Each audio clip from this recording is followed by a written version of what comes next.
Yeah, big warm welcome to you all to Sangha Night, especially if it's your first time at Sangha Night. There might be some that didn't make it last week. Look at the numbers. It's wonderful to see you all at the back of the hall. I think there was 94 last week. Andre counted. And I'm hoping for 100 tonight. Andre, can you oblige? It would be wonderful if we could break the three figures. Anyway, we'll wait for Andre's Slack announcement later. Good. So last week, I'm following on from last week, Aryadasa introduced this new theme: sex, drugs, and sausage rolls. And I was looking through my notes earlier and thinking, well, I'm not talking about sex, I'm not talking about drugs, and I can't find any sausage rolls in there either. So if you've come along for any of those in particular, I'm sorry, you'll have to come back for one of the future talks because they might well be involved in some of those. But I'm going to be talking about the first precept of loving kindness. And last week, Aryadasa, he introduced us to this image as well of the Buddha, Dharma, Sangha plinth, which our spiritual life grows from. And these petals are, they're indicated by color, and we've got the white one tonight. No, sorry, the sort of beigey color. Don't like that. Kind body. That's what we're going to be looking at tonight. And throughout this theme as well, the figure of Padmasambhava is going to be sort of invoked as well. And last week we heard that Padmasambhava's view is as vast as the sky, but his conduct is as fine as barley flour. So Aryadasa took us on a bit of a journey last week, quite a journey. He took us through space and time, the vast depths of space, the fact that we don't talk in zeros, we talk in sort of terms of time as kalpas, huge regions of space and time, and planes of existence he took us through as well. Plane of desire, plane of subtle form, and the plane of formless bliss. And just a reminder, we're on the plane of desire. That's where we are. And there were some really important points to consider as we go through this series of the 5 precepts. These are the ones I've drawn out that I think it will relate to each of the precepts. So Aryadasa encouraged us to question all teachings. Question all teachings. If we think we know upon hearing something for the first time, we probably don't. We probably need to consider it further. And that's not to say that we don't have faith upon first hearing a teaching, because there are 3 ways of developing wisdom. The wisdom of hearing, of listening, and then reflecting. So having heard a teaching, we then reflect on that teaching, and then there's the wisdom gained through meditating. That's allowing that teaching to kind of be absorbed within our being. So the Buddha said, test what you hear in the fire of your experience. That's another way of saying question everything. Question everything. And that's what I'm going to be exploring a little bit tonight. Aryadasa also introduced us to this term kusala or skillful. So it's this practice of looking at our attitudes and our approaches as not good or bad, or not naming them as good or bad, and they're not right or wrong. But unfortunately, we still do use these terms in certain ways. We still talk of right effort and right action and right meditation. So that can be a little bit confusing for the person starting out on the spiritual path. But skillful is a much more sort of friendlier way of looking at our practice. And so skillfulness is a benefit to ourselves, and it's a benefit to others, and it leads to a positive outcome. And an important aspect of skillful behavior is that it's thought through. It's thought through. There's a wisdom in there. It's not imposed on us by some sort of external authority that threatens us with punishment if we don't comply. It's not that. We're thinking through what is the right approach, what is the right thing to do. So an important part to clarify is we have the freedom to choose. We have the freedom to choose. And another question that Haridasa gave to us last week was, who can we draw inspiration from? Who or what inspires us?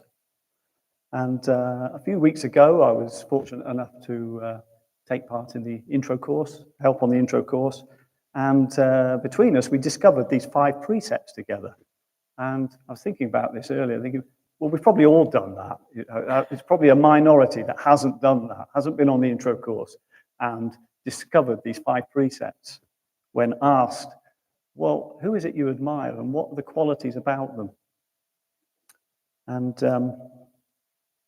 we'd like to be more like this particular person because of these qualities. So some people today might inspire us. There might be people within our lives now that inspire us. But I'm going to focus tonight on 2 key figures that inspire me. Those being the Buddha and Bhante Sangharakshita. And just a few words of explanation in relation to this term, Bhante, for those new to the term. It sort of roughly translates as precious teacher. Precious teacher. And you might hear Bhante used with reference to Sangharakshita. So it's more than a sort of a term of endearment or a nickname. It sort of signifies our gratitude to him.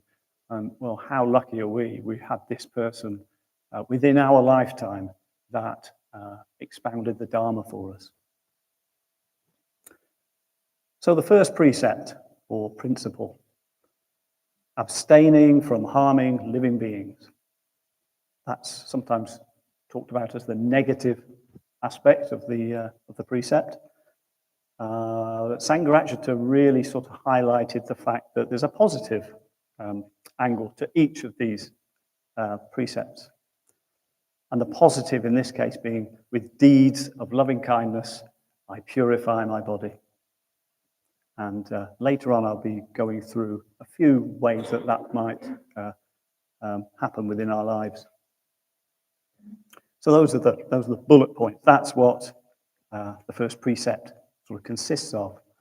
And in terms of not harming living beings, it's not just through physical harm, but through our speech and even ultimately our thoughts. Our thoughts can be harmful not only to us, but to other people, because they could manifest, of course, in terms of speech and action. So we can see that how the precepts, they sort of interweave and interchange and inform each other. And sometimes, on some occasions, a precept might sort of supersede another. And what I'm getting at here is that sort of kindness permeates all of these precepts. It flavors all of them. You can't really have generosity, true generosity, without loving kindness behind it. You can't really have truthfulness and connection and communication without loving kindness involved. So the Buddha himself, as a figure for us, was a living embodiment of loving kindness, or metta. Everything he said or did came from this foundation of metta, loving kindness. So this meant no self-reference, just living a life dedicated to trying to give people teachings to help themselves out of their suffering. So he kind of lived loving kindness. He embodied it. And this love was expressed as compassion for all living beings, because he recognized that all living beings are suffering. This is where love meeting suffering becomes compassion.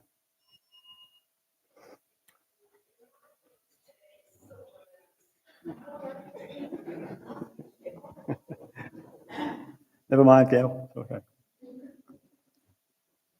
So what did the Buddha leave for us today in terms of his teachings? I've drawn out a few particular ones that are particularly applicable. So he left us with some verses called the Dhammapada. Many of you will be familiar with this. The Dhammapada, sort of collection of verses. And very often they're in pairs. He's giving us advice on what to do and what not to do. And in the first section, called pairs, there are three particular ones that relate to, very strongly to loving kindness. So the Buddha says, he abused me, he struck me, he overpowered me, he robbed me. Those who harbor such thoughts do not still their hatred. He abused me, he struck me, he overpowered me, he robbed me. Those who do not harbor such thoughts still their hatred. So very clear kind of instructions there about hatred. And he goes on to say, hatred is never appeased by hatred in this world. By non-hatred alone is hatred appeased. This is an eternal law. And you might be thinking, hang on, we're getting away from laws, aren't we? We're getting away from rules and that kind of thing.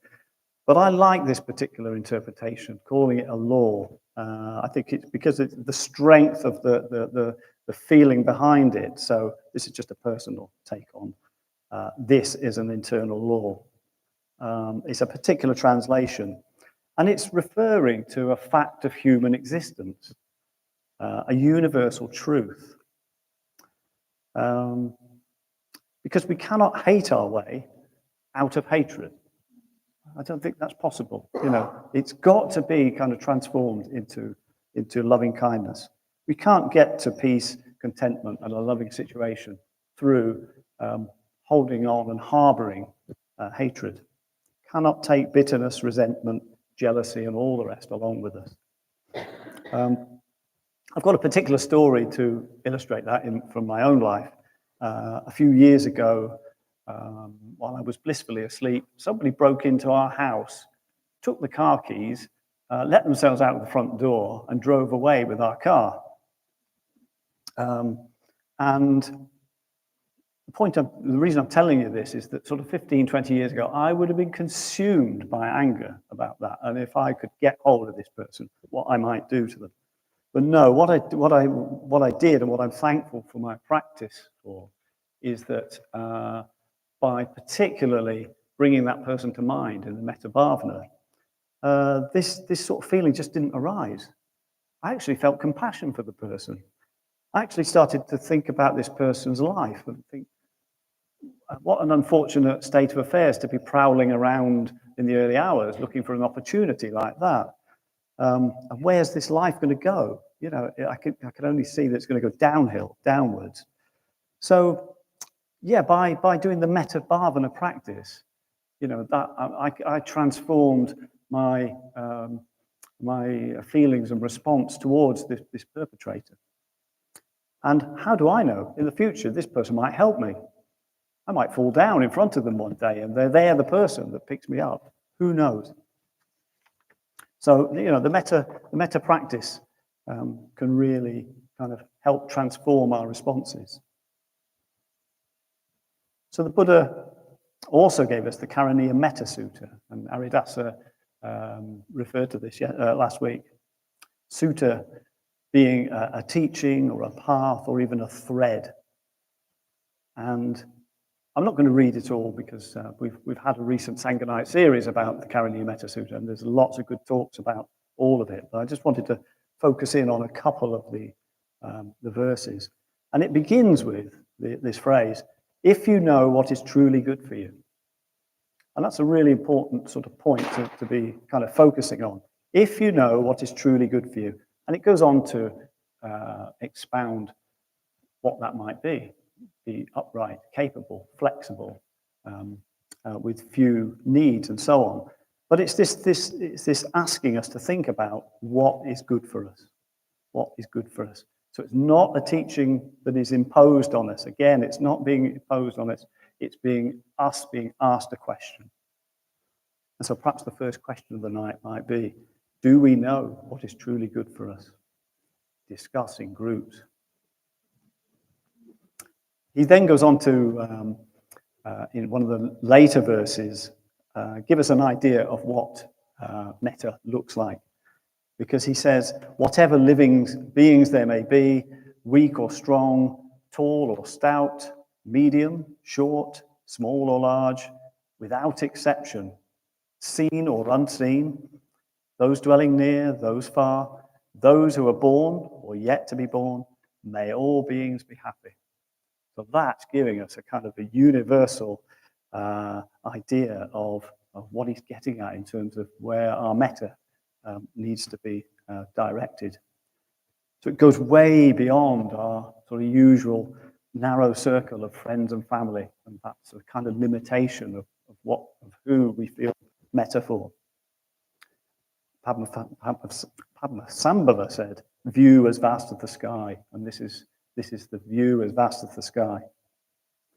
And this doesn't necessarily mean you develop a friendship, particularly from this metta that's being sent out into the world. But metta is active. Metta is active, reaching out to others with an outgoing sense of goodwill. Bhante Sanghajiva again says, metta is no mere flabby sentiment. A great phrase, no mere flabby sentiment. Sort of reminds me of not being an armchair viewer, that type of thing. You know, it's not somebody sitting there saying, yeah, great, I love everyone. What are you doing about it? What are you actually doing about it? It's an imaginative identification with other living beings.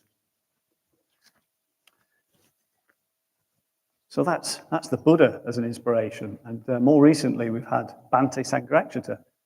And the particular teaching that he gave us, I want to focus on, is something that he called the love mode and the power mode. These are the modes that we operate in, this is what our life kind of consists of. The love mode being an affirmation of others.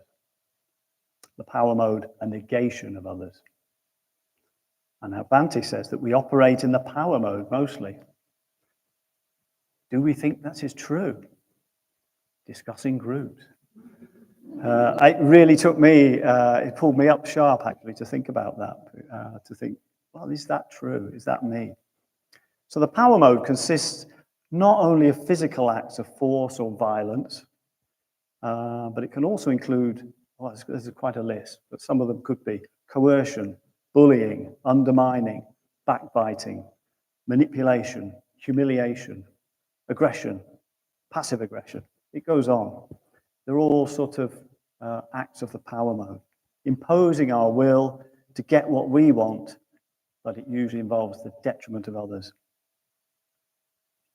And I recently read this phrase from, I'm not going to name it, one of the Western leaders addressing his military generals, which means that then the news will go on out to the media.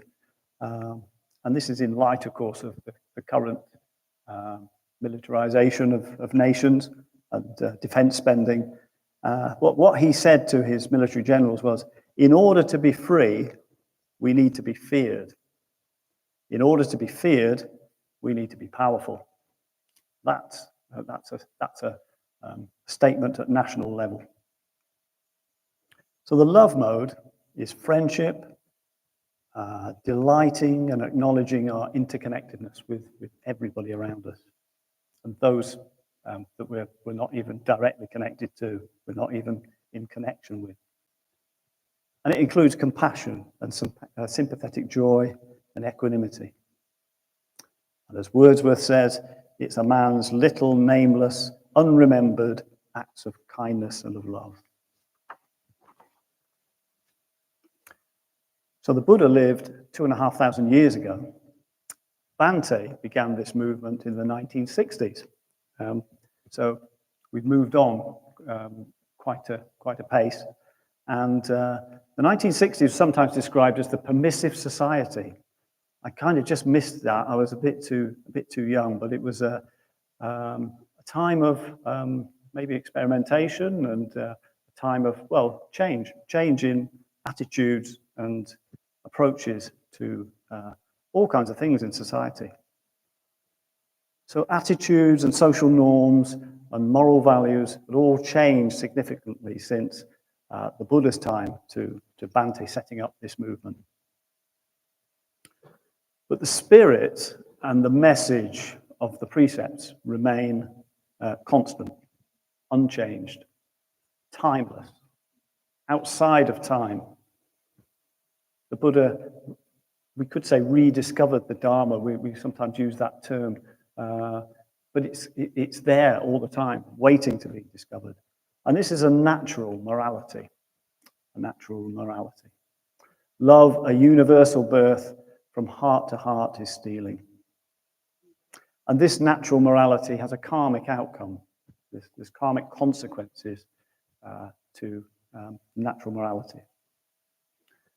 But what we're often governed by is conventional morality, which has little or no karmic outcome at all. And conventional morality is impermanent, man-made, and often at the whims of very few people. And during the lockdown, I achieved a lifetime kind of quest of reading War and Peace. It was that time of reading a lot of novels and so on, and I thought, I'm never going to read it if I don't read it now. So this is set amidst with the backdrop of the Napoleonic Wars. I think he wrote it in the 1850s or 60s. But what I particularly enjoyed about the end of this novel was Tolstoy. It was a sort of critique of the Napoleonic Wars and some really searching questions about how and why did so many people from France travel all the way across Europe to fight in the ices and the severe weather of Russia. Why did they do that? What was behind that? And we certainly since then have had 20th century and 21st century examples of the same kind of thing.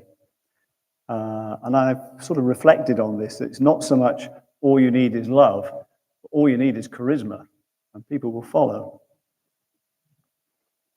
So some examples of changing conventional morality in my own lifetime, growing up, and how things look different from what they did as I grew up. Couples living together outside of marriage, quite taboo when I was young, but accepted now. Children outside of marriage, again, very similar. What is deemed suitable to be broadcast on TVs and radios? There's a very different attitude towards what we can see and listen to. So some things that were allowed are now censored. And who remembers Sundays back in the day when shops didn't open? I mean, what a boring day that was. I mean, it was just waiting for Monday to arrive. There was nothing to do and nowhere to go, no shops open. You guys can't remember that, I'm sure, but it was a drag. And yet now Sunday's probably the busiest day for the leisure industry and shops and so on. So those are just a few sort of examples of how, even within my lifetime, there's been a big shift in attitude and convention towards life itself. And so what about today? What about today? What's going on now in 2025? What is the challenges to us today to live fully in the love mode? And I've just got a couple, but there'll be some great questions to come with this. What are the challenges today to living in the love mode? I can certainly think of polarized views. You know, we live in a society where views are very polarized. People that don't agree with our view are X, Y, and Z. You know, you fill in the dots. Social media and instant communications, that can lead to disagreements, and that can lead to labeling of people. We just can, it's so easy just to instantly latch onto somebody's viewpoint that they've expressed and attack them and stir up hatred, both within ourselves and for them. There's also a proliferation of misinformation. Oh, God, I said it. Great. Proliferation of misinformation. How do we know what to believe about any situation? What do we base our judgment on? And I was thinking, well, we could do far worse than basing our responses on the love mode. By asking the question, or rather like the gap itself, by asking the question in response to a certain situation, is it kind? And is this the loving response? If we could ask ourselves that more and more, that might be one way forward. So this thing about polarized views and so on, it stems from a desire for certainty. Desire for certainty. And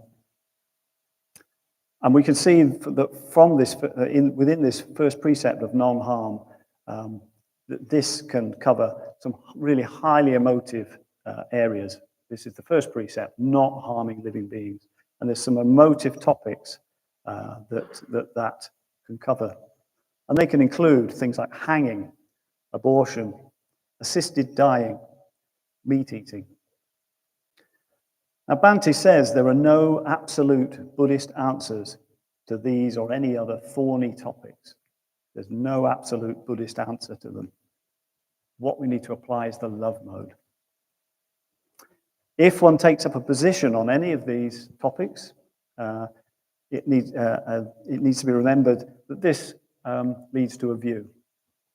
Leads to a view. And ultimately, that's all it is. It's a view. This view won't necessarily take into account the vast, infinitely complex web of conditions that lead to that situation. So moreover, taking up these strong views stem from a search for certainty. Because certainty equals security. We need to know where we are. We need to know who people are and what they're about. Nobody wants insecurity. It's security to know who we are and what we're about, and in particular, others. So thankfully, we probably won't have to deal with any of those topics I was talking about earlier, those issues. But one thing that does concern us daily is what we eat. So perhaps this precept covering eating meat, that might be one that we do need to look at. If we haven't set a precept to look at our intake of meat, can we start? Can we consider the ethical implications of eating meat? And can we consider the health implications of reducing intake? And by that, I'm including the fact that for some people, going really gung-ho at this and just cutting out meat and fish and so on from their diet might have a harmful effect to themselves. We do need to remember that loving kindness covers ourselves. So we do need to have a sort of a balanced view. It comes back to this thinking through of the precept. So my own particular journey with vegetarianism was fairly straightforward in my adopting of it. This was over 30 years ago when it wasn't mainstream at all. It was considered quite a quirky thing to do at the time. The difficulties I had were with my friends and family who, they put me on the spot at times with some really severe questioning. And this questioning came from the power mode because I was leaving the group in a sort of a subtle way, if you like, but somehow I was withdrawing from the group because I wasn't conforming to what the group expected of me. The groups like conformity. They love that. They don't want individuals. So that's a fear for groups. And, the Sangha at its best isn't a group. The Sangha is not a group if it's a Sangha at its best. It's a collection of individuals with an ideal to relate to one another within the love mode. That's the Sangha at its best. And just to sort of complete this sense of the Dharma not being rule-driven and so on, I'm just going to give you a quote from Subhuti, one of our very senior order members. Subhuti a while ago said that the Dharma is not a static body of precise rules and instructions, but a vast living stream of communication from the more to the less developed. I'll read that again because I think it's great.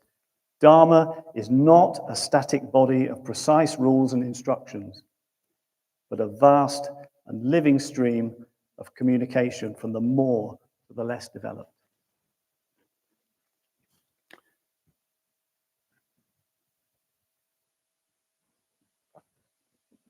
So how do we go about developing metta? Well, I mentioned the metta bhavana. I think that's really the starting point. That's the basis, and that's what, from personal experience, I can say has changed my approach to the rest of the world. Because the metta bhavanas are reaching out to all beings. And recently I was at Padmaloka, and I was in a study group with Padmavajra, great friend of this centre, and he said, you need to remember that doing the metta bhavana is an extraordinary thing. You're extraordinary men, he said, actually. You're extraordinary men. And he didn't particularly mean us specifically, just you. He meant everybody practicing the metta bhavana is quite an extraordinary thing. It's well worth remembering that. How many people spend part of their day bringing other people to mind? So he's talking about us within Triratna and us within the Buddhist world. It's an extraordinary thing.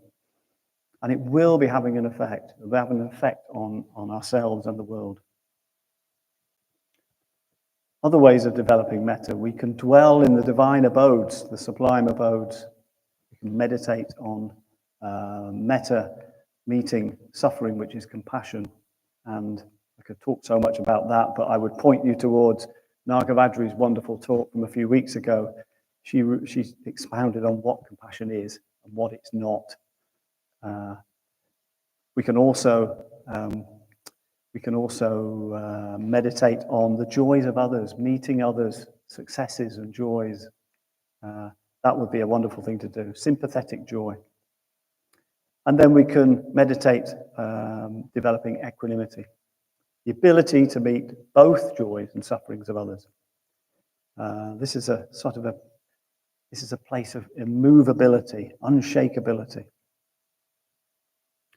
Another way of developing metta could be to become more of an animist, having a sense that a much or more developed sense that the world is alive. The world is alive. It's not mechanistic. It's not a dead machine, as Vedanya would often say. Everything has its place, and everything has evolved to be in that place. Might be helpful to lose some of the idea of dominion. Human beings are uniquely placed in the world, yes, but not to exploit the world for our ends. That's coming from the power mode. Dominion is a kind of hangover from the theistic religions. So that's a few ways. There might be other ways that will come up in the groups about developing metta. And one of the things we're encouraging you all to do during the course of these talks is to take up some ethical homework. Actually, take these talks away with you and work with them. Practice the ethics. And one of the ways you could do that is keeping an ethical diary. That's one example of practicing these precepts. Another way could be to buddy up with a good friend, a trusted friend, and talk about your ethical life, the things that are going well, the things that are not going so well. So those are just some ideas that we're encouraging you to do throughout the course of these talks on ethics. Take it up, take it out there, and really reflect on it. Keep a diary. Talk to your friends about how your ethical life is going.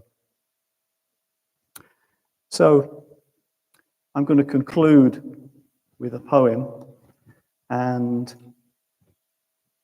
yeah, it's quite a moving poem. It's a poem written by somebody who used to be in this Sangha, and Her name is Claire Molyneux. So as soon as I say that, some people might say, oh yeah, I know what it's going to say. So Claire now lives and works at the Taraloka Retreat Centre for Women. I'd just like to say, contrast this with that phrase that I said earlier about needing to be powerful, because this is a poem that is called Love Works. So what works in the world? Love works. Love works and it works. Love says thank you to the bus driver and morning at reception. Love sends home half its wages to Manila and Harare. Love, the meadow spider, carries a silk sack of eggs, bigger than her body, to the only possible bramble leaf. Love makes up packed lunches at midnight. Love lays out clean clothes for Tuesday. I rejoice in the workings of love in the world. I rejoice in the workings of love. Love works the night shift. Love watches the grey rose of morning. Love walks home to the clattering of milk vans and wren's song. Love empties commodes and empties commodes. Love draws breath. Love pauses. Love doesn't say, I told you so. Love draws water. Love lays a fire. Love carries water and carries water. I rejoice in the workings of love in the world. I rejoice in the workings of love. Love holds a begging bowl. Love sits cross-legged at a tree root. Love works in the world. Love works. Love turns flung boulders to rose petals. Rose petals. Love says to Kisagotami, fetch me a grain of mustard from a house that knows no death. To Angulimala, garlanded with bloody fingers, love says, come, Bhikkhu. Love turns the wheel of the Dharma. Love tells elephant jokes at midnight. I rejoice in the workings of love in the world. I rejoice in the workings of love. Thank you.